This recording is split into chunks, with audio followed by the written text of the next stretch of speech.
nós vamos procurar explorar a relação entre um problema e os algoritmos que existem para ele. Para a fatoração, por exemplo, nós fizemos um primeiro algoritmo que ficava testando todos os números menores que um certo número como possíveis divisores. Isso deu da ordem de 2 elevado a n, onde n é o número de bits.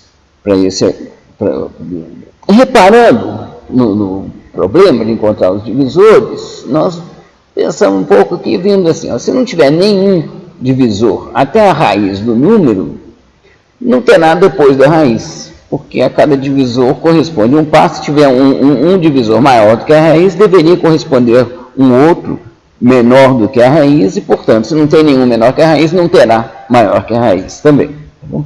Com isso, nós reduzimos a complexidade de 2 a n para 2 elevado a n sobre 2, coisa que deu efeitos práticos que vocês puderam apreciar aqui. Para a ordenação foi a mesma coisa. Nós começamos com o algoritmo de seleção, depois chegamos ao merge sort. Bom, o que o cara que inventou o merge sort fez? Ele ficou olhando lá, teve uma ideia. Pronto, ele melhorou a complexidade de n ao quadrado para n log de n. E essa postura de ficar olhando para um problema, estudando e procurando novos algoritmos, é uma postura que nós sempre devemos ter. É possível fazer melhor? Sempre deve ter isso daí. Agora, sempre é possível? Não adianta alguma coisa? Nós vamos ver aqui que a natureza de alguns problemas pode impor limites inferiores de complexidade. Vamos começar pelo problema da ordenação. Como eu acabei de falar, tá bom? O tempo para ordenar um vetor é O de n2 para o select sort, tá bom? E O de n log de n para o merge sort. Existiriam algoritmos com curvas de crescimento melhores que o merge sort? Bom, a resposta é não. E nós vamos demonstrar isso aqui. Bom, essa resposta é não, gente, para algoritmos que trabalham por comparação. Algoritmos de ordenação por comparações, que são todos que nós vimos aqui até agora. Nós vamos ver um outro aqui que tem um processo diferente. Como é que são os algoritmos por comparação? Eles comparam 2 elementos do vetor e tomam alguma decisão. Essa decisão os leva a fazer novas comparações, algumas trocas, mexer em algumas variáveis, tá bom? E a uma certa hora eles param. Quando eles param, o vetor está totalmente ordenado. Bom, então eles fazem uma sequência de comparações e nós vamos tomar aqui o número de comparações realizadas como uma medida da complexidade do algoritmo. Se eu estou sendo genérico, se eu afirmo que eu tenho um algoritmo de classificação, de ordenação, bom, ele tem que ser capaz de ordenar qualquer permutação dos inteiros de 1 a n. Bom, não pode falhar em nenhuma delas. Aqui agora só uma observação, que os diagramas dos próximos slides eles foram produzidos, fazendo o seguinte, eu mudei um pouco os nossos algoritmos que a gente tem aqui, para registrar a sequência de comparações que foi realizada, tá bom? E eu não submeti uma única vez, eu peguei todas as permutações de 1, 2, 3, tá bom? Para cada algoritmo, certo? Então eu submeto a permutação, anoto as comparações que foram feitas, submeto outra permutação, anoto as comparações que foram feitas. E eu fiz isso, certo? Essa anotação de quais comparações que foram feitas, ela é feita com base nas posições originais dos elementos do vetor, no vetor de entrada. Então, é assim, tá bom? Se eu tiver aqui, por exemplo, esse vetor, eu crio um vetor paralelo que começa assim, certo? Os valores dele aqui são iguais à posição, tá? Então, esse aqui vale 1, aqui vale 2, aqui vale 3. Eu ordeno, na hora de ordenar, eu faço trocas, mexo para cá, mexo para lá, mexo para lá, mas assim, tudo que eu faço com o elemento sendo ordenado, eu faço também com o seu índice. De tal forma que o que vem parar depois de ordenado, o que acontece? O 13 tem que ser o primeiro, tá bom? O 13 vem para a primeira posição, arrastando consigo o seu índice na posição original, tá bom? Depois o próximo é 24. Bom, que estava na posição 1, e o último é o 29, que estava na posição 2. Aqui, um outro exemplo aqui, estavam com os mesmos valores, colocados, entretanto, em posições diferentes. Tá? Então, esse aqui ordenado, o que acontece? Primeiro vem o 13, que estava na posição 2, segundo vem o 24, que estava na posição 1, e por último o 29, que estava na posição 3. Bom, o resultado final é o mesmo, bom, mas o vetor de posições originais é diferente de um e de outro. Então, isso aqui, gente, é o resultado do sorte por seleção. Bom, aqui, ó, quando eu ponho essa bolinha aqui com 2 pontos 3, significa que eu estou comparando elementos que originalmente estavam nas posições 2 e 3. Aqui, eu estou comparando elementos que originalmente estavam nas posições 1 e 3, tá bom? E assim por diante. E como é que o algoritmo funciona? Tá bom? Isso aqui, ó, é um resultado de comparação. Cada um dessas coisas que estão no meio dessas setas aqui, que ligam as duas bolinhas vermelhas, tá bom? É um resultado de comparação. Então, aqui, agora, se o elemento que estava na posição 1 for maior que o elemento que estava na posição 2, eu vou comparar em seguida esses aqui. Vou fazer essa comparação aqui.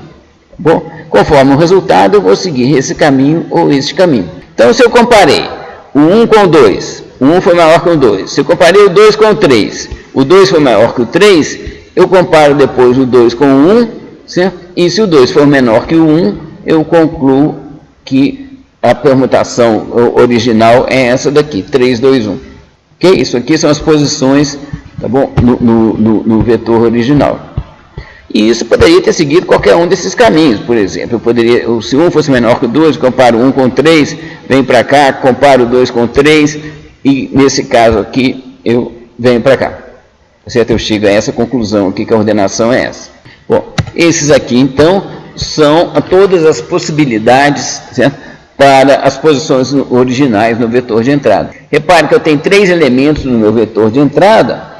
Como eles podem estar em qualquer ordem, certo? Eu vou ter todas as permutações das posições originais de entrada aqui, ok? Porque eu submeti todas essas possibilidades. Aqui, ó, está a árvore de decisões para o algoritmo da bolha, que alguns de vocês fizeram aí como trabalho prático. Vocês reparem que, por um lado, às vezes ela consegue ordenar fazendo só 2 comparações, por outro lado, às vezes ela faz 4 comparações. Bom, então a medida do esforço computacional aqui para o select sort é 3, são 3 comparações, aqui no pior caso são 4 comparações. O quicksort, que é todo metidão, para vetores pequenos ele não funciona bem não, gente, ele faz comparação para danar, tá vendo? Então aqui, ó, no pior caso aqui eu tenho 1, 2, 3, 4, 5, 6 comparações que ele faz, tá bom? Ele mostra suas qualidades a partir do momento que os vetores crescem de tamanho. Para vetores pequenininhos ele é bem pior que esses outros algoritmos aqui, que eu já mostrei que eles são bem ruinzinhos. Muito bem, então isso aqui, gente, essas bolinhas aqui, ó, formam uma estrutura que a gente chama de árvore, certo? Uma árvore é uma coisa que, como as árvores, ela vai se separando em ramos e os ramos nunca se encontram. Bom, é o termo que a gente usa. Vamos pensar aqui agora o que seriam os requisitos para uma árvore de decisões para ordenação por comparação. Bom, ela se parte de N elementos, você tem aqui um algoritmo arbitrário. Bom, agora, o que eu exijo dessa árvore? Que ela tenha aqui N permutações na saída, certo? Que são todas as possibilidades. Então, qualquer algoritmo de ordenação por comparações, eu posso fazer a árvore de decisões dele, e essa árvore de decisões dele tem que ter, no mínimo, N fatorial possibilidades aqui de saída. Então, agora vamos falar um pouco mais sobre árvores. Essas árvores de decisões, então, a árvore, como eu disse, é uma estrutura que vai se separando, aqui é uma estrutura hierárquica cujos ramos nunca se encontram. Bom, se uma árvore, aqui a gente diz que esse nó aqui é pai desse e desse, tá certo? Esse é pai desse e desse, tá bom? Uma árvore, ela é binária quando cada nó, cada elemento aqui que constitui uma árvore, a gente chama de nó. Uma árvore binária é uma árvore que tem 2 filhos, cada nó tem 2 filhos no máximo, pode ter 0, 1 ou 2. Esse aqui é um exemplo de árvore binária. A gente chama, esse daqui a gente desenha árvores com a raiz em cima, a gente desenha de cabeça para baixo. Então esse aqui é a raiz, bom, esse aqui é a raiz. Esses aqui, ó, quando um nó não tem nenhum filho, a gente chama de folhas, que também é bastante natural. O que é profundidade em uma árvore? Profundidade é o número de passos necessários para se ir da raiz ao nó. Tá bom? Quantos passos são necessários para ir da raiz até a raiz? 0, né? Então, essa aqui é a profundidade 0. Aqui estão os dois nós de profundidade 1. Esses aqui são os nós de profundidade 3, e esses aqui é 2, tá bom? E esses aqui são os de profundidade 3. São 3 passos, né? Saiu daqui, 1 passo, 2 passos, 3 passos para chegar aqui. 1 passo, 0, 1, 2 passos. Para chegar aqui. Ou seja, profundidade é isso aqui. Existe uma relação, gente, entre a profundidade máxima e o número máximo de folhas de uma árvore binária. Tá bom? Porque enxerguem aqui, gente, uma árvore que seja só essa raiz aqui. Quantas folhas que ela pode ter? Uma. Bom, se a minha árvore terminar aqui, ó, na profundidade 1, ela pode ter no máximo 2 folhas. Bom, ou seja, se a gente tem a profundidade P, nós vamos ter no máximo 2 elevado a P folhas. No caso aqui, a profundidade máxima minha é 3, bom, então eu tenho no máximo 8 folhas. Repare que eu desenhei uma árvore binária aqui completa, onde ou o nó é folha ou ele tem 2 filhos. Bom, então, o que podia ter acontecido? Está faltando algum pedaço aqui algum ramo cortado aqui da árvore, ele teria menos folhas. Bom, então, se a profundidade máxima é 3, ele tem no máximo 8 folhas. Não tem jeito uma árvore binária ter mais do que 2 elevado a 3 folhas, se a sua profundidade máxima é 3. A profundidade na árvore de decisões, certo, de um algoritmo de comparação, é exatamente o número de comparações que você executa. Bom, uma comparação, 2, 3, 4. 4 comparações aqui no máximo, certo? Isso aqui é a profundidade. Então, a profundidade da árvore de decisões, ela é igual ao número de comparações numa rota de decisão. Então, nós agora vamos juntar essas duas coisas aqui. Bom, uma árvore de decisões, tá, para ordenar N itens, tem obrigatoriamente N fatorial folhas, porque ela tem que ser capaz de ordenar qualquer permutação. Então, de N elementos, são N fatorial permutações, ela tem que, eles poderiam vir em qualquer ordem, bom? Então, aquelas folhas que tem lá na pontinha dela, certo? São N fatorial. Você tem que ter N fatorial possibilidades de resultados para o seu algoritmo de ordenação. A profundidade é o quê? É o número de comparações. A profundidade mínima deve ser, então, tal que 2 elevado a P, que é o número máximo de folhas, seja maior ou igual a N fatorial. Bom, ou seja, aqui é o que, gente? Aqui é o número máximo de folhas, né, em uma árvore de profundidade máxima P. Aqui é o número mínimo de folhas para uma árvore de decisões que ordena N itens. Se eu tenho essa equação aqui, posso tirar o logaritmo na base 2 dos dois lados aqui, tá bom? Logaritmo na base 2 de 2 elevado a P é P, tá bom? E o logaritmo na base 2 de N fatorial, logaritmo do produto é a soma dos logaritmos. Bom, então, como N fatorial é 1 vezes 2 vezes 3, não sei o que, vezes N, tá bom? Log 2 de N fatorial, é log 2 de 1, mais log 2 de 2, mais log 2 de N. Mais 3 pontinhos aqui, tá bom? Mais log 2 de N. Ok, gente? Então, essa aqui é a inequação, certo? Lembre-se, a profundidade é a complexidade, é o trabalho computacional do algoritmo. Tá bom? Porque ela é o número de comparações. Bom, então, aqui, ó, é interessante que a gente reparasse esse desenho aqui, dá para a gente fazer uma estimativa, tá bom? Essa curva aqui, gente, ela é log de N, tá bom? Cada retângulo desses aqui, a altura dele é, portanto, log 2 de N, tá bom? E a largura dele é 1. Certo? Então, isso aqui, gente, é exatamente a soma de Riemann pela esquerda, tá bom? De log 2 de N. Então, a gente tem aqui um caso interessante por causa do seguinte. A gente estava usando a soma de Riemann para estimar, através da soma das áreas dos retângulos, a área debaixo da curva aqui. Agora, nós vamos fazer o contrário. Nós vamos pegar a área debaixo da curva como uma estimativa para a soma das áreas dos retângulos. A soma das áreas dos retângulos é exatamente o que a gente quer descobrir, que é essa soma aqui. Tá bom? Quanto que vale essa soma? E aqui, ó,